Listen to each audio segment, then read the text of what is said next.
आज मैं अपने गर्लफ्रेंड की फोटो मेरी मम्मी को दिखाने वाला हूँ और फिर देखते उनका रिएक्शन क्या होता है। लेकिन ये करना इतना आसान भी नहीं होने वाला है, क्योंकि भाई मैं हूँ गांव से और गांव के लोग बड़े खतरनाक होते हैं भाई, खासकर इन सब चीजों में। इसीलिए मैंने एक प्लान बनाया है। तो पूरे 7 घंटे की रिसर्च के बाद मैंने एक मास्टर प्लान बनाया। अभी देखो, अभी मैं जस्ट अकेला हूँ, तो मुझे सबसे पहले अपने छोटे भाई को अपने प्लान में शामिल करना पड़ेगा। इसके बाद मेरा छोटा भाई मेरी बहन को ऐड करेगा हमारे प्लान में। फिर मेरी बहन जाके मेरी मम्मी को मनाएगी। उसके बाद मम्मी को ये दोनों मिलकर मेरे पास लेकेंगे। उसके बाद मैं मम्मी को दिखाऊंगा फोटो। गाइस, जिस टाइम पे मैंने अपने प्लान को एग्जीक्यूट किया भाई यार, वो क्लिप में रिकॉर्ड करना भूल गया। तो तुम एक काम करो, लास्ट का एंड पार्ट देखो, बस मजा आएंगे। देखिए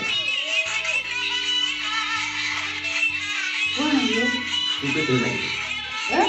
कौन है क्यों लगी? मैडम बाप का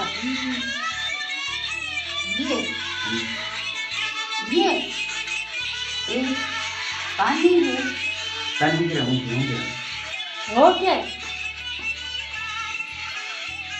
केवी लगी रे, मैं केवी लगी रे घने कैसे नहीं हैं? हां ये तू लागी ये इधर क्यों